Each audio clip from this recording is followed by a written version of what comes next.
جینا بھی سکھایا اور مرنا بھی سکھایا ہے۔ حسین نے زمانے کو بتا دیا ہے کہ مر کے جینا ہی اصل جینا ہوتا ہے، جینا اصل جینا نہیں ہوتا، مر کے جینا اصل جینا ہوتا ہے۔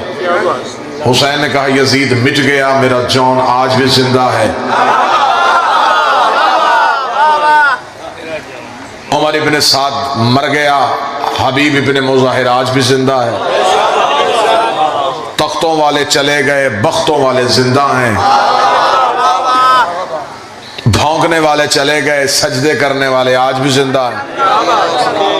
لہٰذا کبھی بھی میری قوم کا نوجوان، میری قوم کا بچہ اس چیز سے نہ گھبرائے کہ ہم تھوڑے ہیں تو شاید ہمیں خاموش زندگی گزارنی چاہیے۔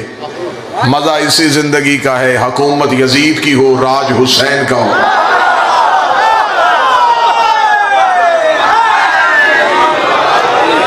یہ زبانیں کٹ سکتی ہیں لیکن یہ سوائے آل محمد کے کسی کا ذکر نہیں کر سکتے۔ کسی اور کے پیر کا ذکر عبادت ہوتا تو شاید ہم کسی کا ذکر کر لیتے۔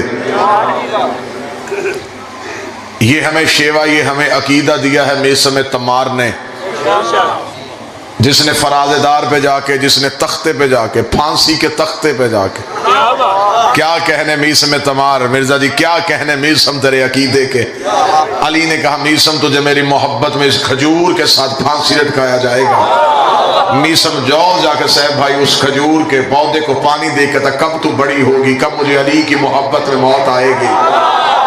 زمانہ کہتا میثم تمہیں زندگی سے پیار نہیں، میثم نے کہا مجھے زندگی سے زیادہ علی سے پیار ہے۔ میرے جسم اور روح کا رشتہ ٹوٹ سکتا ہے، میری زبان سے علی نہیں نکل سکتا، میرے ذہن سے حسین نہیں نکل سکتا۔ کیا کہنے میثم تمار کو جب تختہ دار پہ لایا گیا، اس وقت کے ابن زیاد نے کہا میثم تو علی کو چھوڑ دے، میں تجھے چھوڑ دیتا ہوں۔ میثم مسکرا کے کہتا اگر تجھے کوئی کہے کھانا پینا چھوڑ دے تو کیا تو چھوڑ دے گا؟ اس نے کہا نہیں چھوڑ سکتا۔ میثم نے کہا تو سانس لینا نہیں چھوڑ سکتا، میں علی علی کرنا نہیں چھوڑ سکتا۔ اس نے کہا پھر میں تجھے قتل کروں گا۔ میثم نے کہا تو پہلے قتل نہیں کرے گا، تو پہلے میری زبان کاٹے گا۔ جو جوان بیٹھو سر اٹھانا جن کی عقیدے جوان۔ میثم تمار نے کہا تو پہلے مجھے قتل نہیں کرے گا، تو پہلے میری زبان کاٹے گا۔ اس نے کہا تجھے کس نے کہا کہ میں پہلے تیری زبان کاٹوں گا؟ میثم نے کہا صدیوں پہلے کائنات کا وارث بتا گیا تھا، پہلے تیری زبان کاٹی جائے گی، پھر تجھے پھانسی لٹکایا جائے گا۔ تو تیرے جیسا کتا ہزار میرے لیے موت کا حکم دے۔ جب علی کہہ کے گیا ہے کہ پہلے زبان کاٹی جائے گی، تو جب لسان اللہ نے کہا ہے کہ پہلے زبان کاٹی جائے گی، تو تیری کیا جرت ہے کہ تو پہلے میری گردن کاٹے، تو پہلے میری زبان کاٹے گا۔ ابن زیاد نے کہا اگر علی نے کہا ہے کہ پہلے تیری زبان کاٹی جائے گی تو ٹھیک ہے، پہلے میں تیری گردن کاٹوں گا تاکہ علی کا یہ فرمان غلط ثابت کروں، آنے والی نسلوں کو پتہ چل جائے کہ علی نوکروں کو جو پیغام دے کے جاتا ہے وہ غلط ہوتا ہے۔ تیرے ہاتھوں میں رسیاں، تیرے پاؤں میں زنجیریں، تلوار میرے ہاتھ میں ہے، جلاد میرے قبضے میں ہے، میں چاہوں پہلے گردن کٹواؤں، پہلے ہاتھ کٹواؤں، پہلے پاؤں کٹواؤں۔ تو کہتا ہے کہ پہلے میری زبان کاٹی جائے گی، میں پہلے تیری گردن کاٹوں گا، پھر تیری زبان کاٹوں گا تاکہ علی کے فرمان کو جھوٹا ثابت کروں۔ میثم تمار کے ہاتھوں میں رسیاں، پاؤں میں زنجیریں، کوفے کے مرکزی چوک میں میثم کو الٹا لٹکایا گیا۔ میثم نے کہا مرنے سے پہلے ایک دفعہ کوفے والوں کو اکٹھا کر میں کوئی بات کرنا چاہتا ہوں۔ ابن زیاد نے سمجھا کہ شاید معافی مانگے گا، علی کو چھوڑ دے گا۔ کوفے کے مرد و زن اکٹھے ہو کے کوفے کے چوک میں آ گئے۔ الٹا لٹکا ہوا تھا علی کا نوکر، میثم تمار کے ہاتھوں میں رسیاں، پاؤں میں زنجیریں۔ میثم نے کہا او کوفے والوں، ساری زندگی بچپن تمہارے ساتھ گزارا، جوانی تمہارے ساتھ گزاری، بڑھاپا تمہارے ساتھ گزارا، مرنے سے پہلے میثم چاہتا ہے میں تمہیں ایک بات بتا کے جاؤں جو کوفے والوں کو نہیں پتا۔ اتنا کہنا تھا، کوفے والوں نے کہا میثم وہ بات کون سی ہے جو کوفے کے مرد و زن نہیں جانتے؟ میثم نے کہا یہ جو مجھے مارنے کے لیے آئے میں تمہیں بتانا چاہتا ہوں، وہ جو ہاتھ میں تلوار لے کے کھڑا ہے یہ بیٹا کسی اور کا ہے، کہلواتا کسی اور کا ہے، وہ فلاں کا بیٹا ہے، وہ فلاں کا بیٹا، وہ فلاں کا بیٹا ہے۔ میثم نے باپ گرنے شروع کر دی، ہر بندے نے چہرے چبانے شروع کیے۔ ابن زیاد نے کہا جلدی کرو جلدی کرو، خنجر نکالو، میثم کی زبان کاٹو، کہیں یہ میرے باپ کا پتہ نہ بتا دے، کہیں یہ زمانے کو نہ بتا دے کہ میں اس کا بیٹا ہوں۔ اتنا کہنا تھا، یہ ہاتھ میں خنجر آیا، میثم کی زبان پہ خنجر کا آنا تھا۔ میثم نے آنکھوں میں آنکھیں ڈال کے کہا شرم نہیں آتی، قرآن کو جھوٹا کہہ رہا تھا۔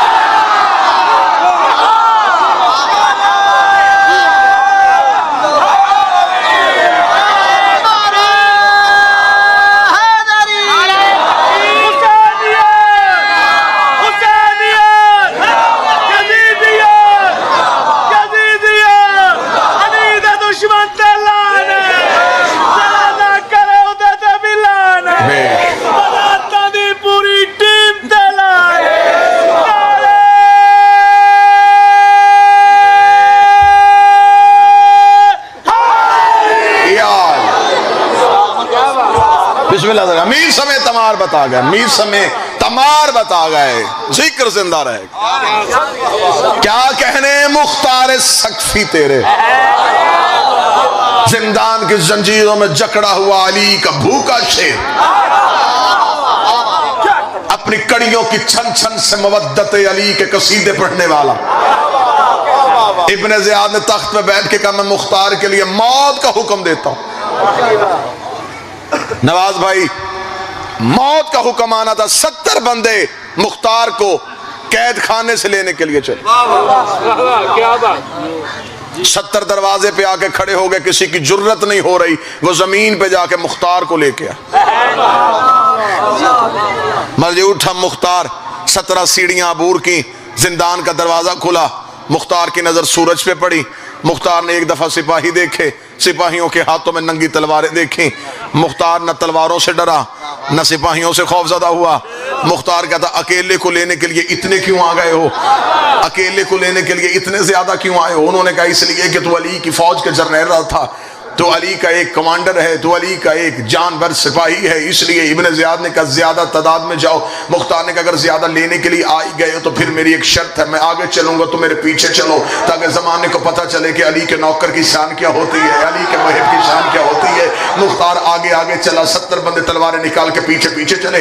ابن زیاد نے 1300 بندہ دربار میں بیٹھا تھا، 1300 بندے سے حلف لے لیا ابھی تھوڑی دیر بعد دربار میں مختار آئے گا، کسی نے اٹھ کے سلام نہیں کرنا، کسی نے مختار کا چہرہ نہیں دیکھنا، تاکہ مختار کو پتہ چل جائے کہ زمانے میں علی والے ختم ہو گئے، اب علی کا شاہی نہیں، اب علی کا راج نہیں۔ اس 1300 بندوں نے حلف دے دیا مختار آئے گا نہ سلام کریں گے، اگر اس نے سلام کیا جواب نہیں دیں گے، نہ اٹھ کے مختار کا استقبال کریں گے، نہ مختار کا چہرہ دیکھیں گے۔ 1300 بندہ حلف دے گیا، ادھر مختار کڑیوں کی چھن چھن سے مودت علی کے ترانے بنتا ہوا۔ مختار نے پہلا قدم ابن زیاد کے دربار میں رکھا، مختار کی زلفیں ہوا میں اڑ رہی تھی، مختار کی آنکھیں غصے کی وجہ سے سرخ تھی۔ مختار کا پہلا قدم آنا تھا، اللہ جانے علی کے نوکر کے چہرے پہ جلال کیسا تھا۔ مختار کا پہلا قدم آیا، 1300 اٹھ کے کھڑا ہو گیا، دونوں ہاتھ ماتھے میں رکھنا، مختار ہمارا سلام، مختار ہمارا سلام، مختار ہمارا سلام، مختار ہمارا سلام۔ مختار نے کسی کے سلام کا جواب نہیں دیا، سیدھے ابن زیاد کے تخت کے سامنے گیا، تخت کو ٹھوک کر مانگا اٹھا بغیرت، میں علی کی تصویر مسرور تھا، تو نے میری نماز کیوں خراب کی ہے؟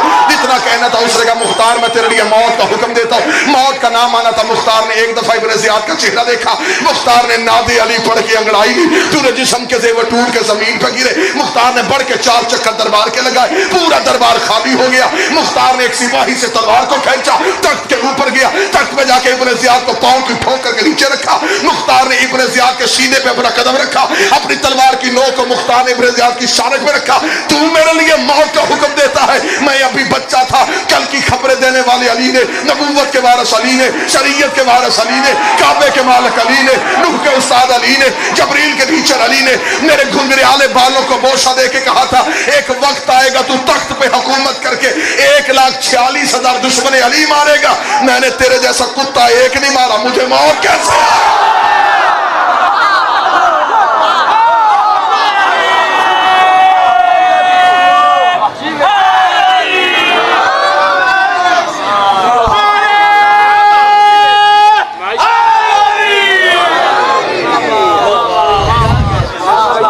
لیاؤ جی سوال دے۔ نعرہ تکبیر، نعرہ رسالت، نعرہ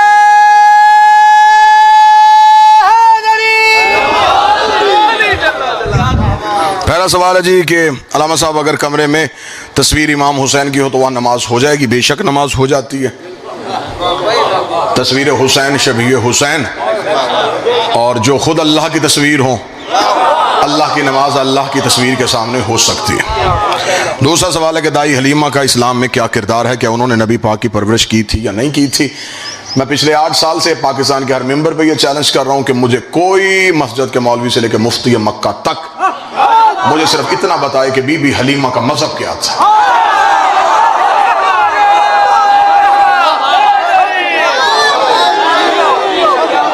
پہلے یہ بتائیں بی بی حلیمہ کا مذہب کیا تھا، کس کی بیٹی تھی، کس خاندان سے تھی، شادی کہاں ہوئی تھی، بچے کتنے تھے، رہتی کہاں تھی، مرنے کے بعد قبر کہاں ہے؟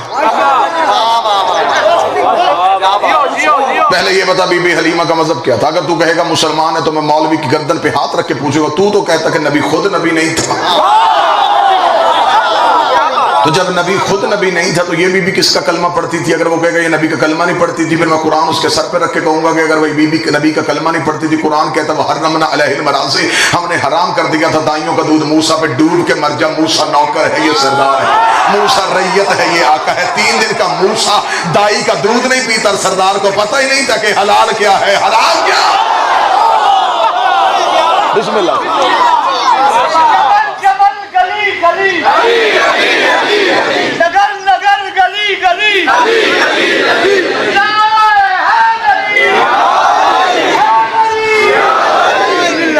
ہمیں بتاؤ بی بی حلیمہ کا مذہب کیا تھا؟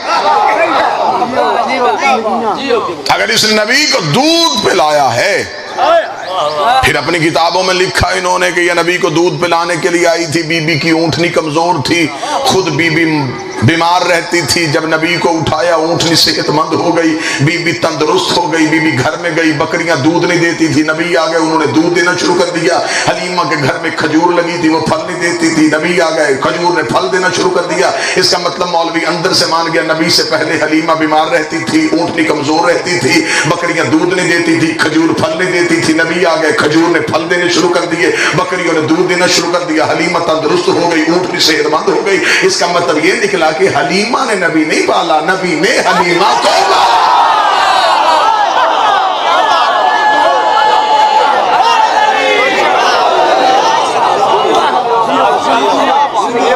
نبی کبھی بھی کسی کافر کے گھر سے رزق نہیں لیتے، صرف یہاں پہ مجبوری تاریخ کے مورخ کی یہ بنی کہ اگر وہ یہاں یہ نام نہ لکھتا تو پھر لکھنا پڑتا کس نے پالا۔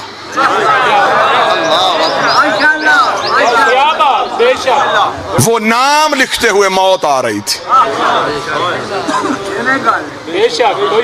یہاں لکھنا پڑتا کہ ابو طالب نے پالا۔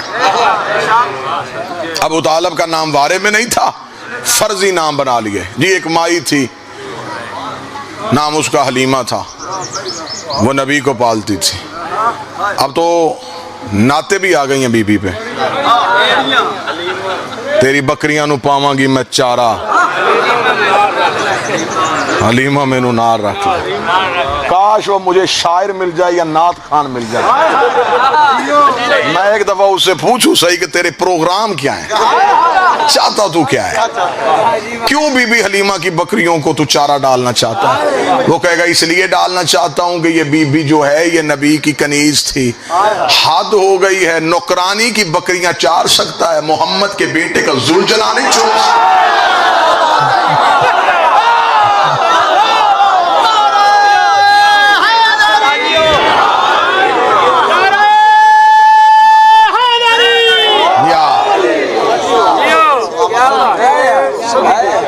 پھر کہتے ہیں جی یہ صرف اور صرف اس لیے لکھا کہ یہاں پہ لکھنا پڑتا کس نے پالا۔ حضرت ابو طالب کا نام چھپا دیا، حلیمہ کا نام لکھ دیا، بتاؤ کس نے پالا؟ جی سرکار حضرت ابو طالب نہیں جی، وہ حضرت ابو طالب نے کلمہ نہیں پڑھا تھا۔ کلمے کو کیا ضرورت تھی کہ وہ کلمہ پڑھتا؟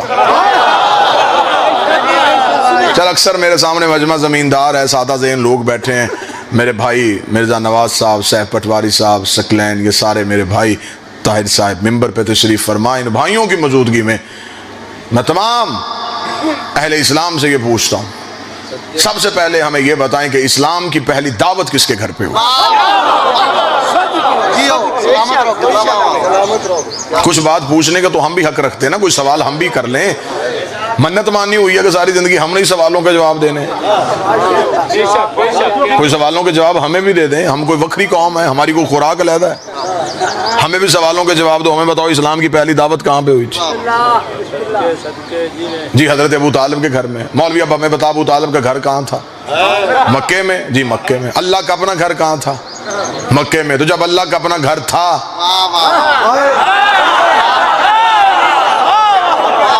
جب اللہ کا اپنا گھر تھا تو بات ابو طالب کے گھر میں کیوں ہوئی؟ اللہ کو چاہیے تھا اسلام کی پہلی دعوت تھی، خدا اپنے گھر میں کروا دیتا، نبی سے کہہ دیتا ہمیں کیا ضرورت ہے؟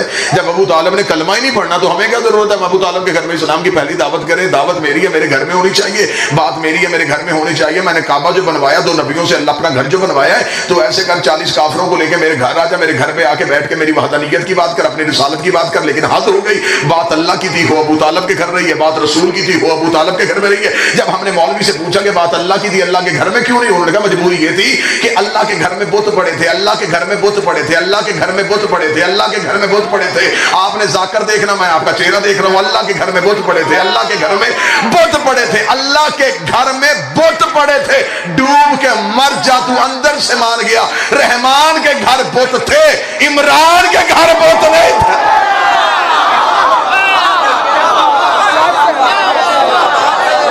جب تیرے اللہ کے گھر میں بت،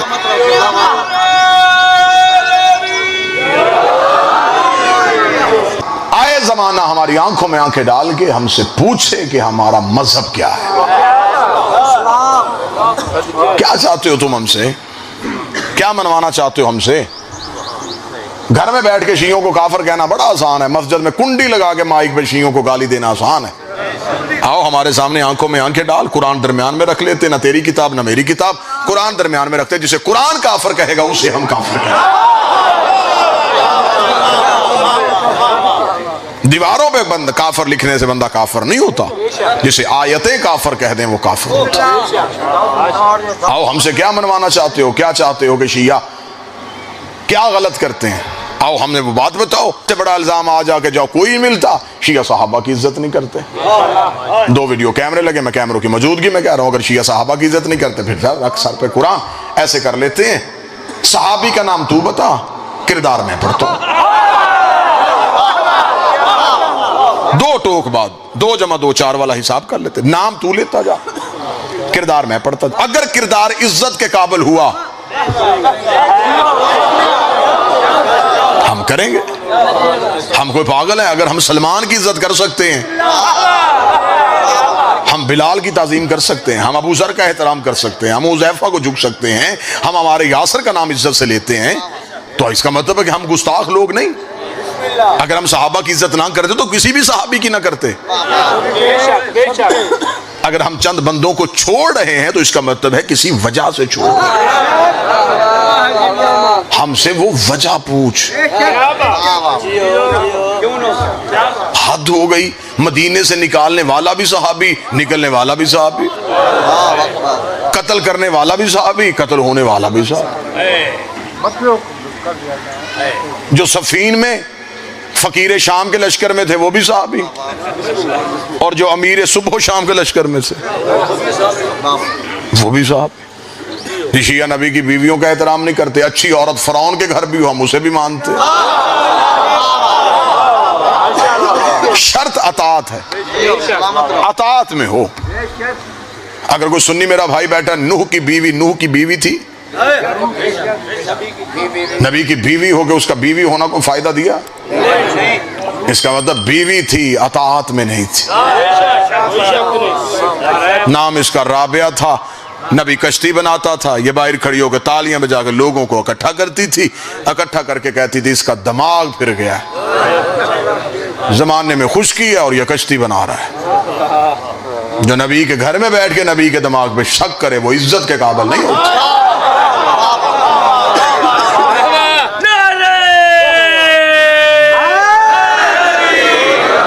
سادہ ذہن بیٹھے، اور ایک نبی نوح نبی کے گاؤں میں رہتی تھی، غریب عورت تھی،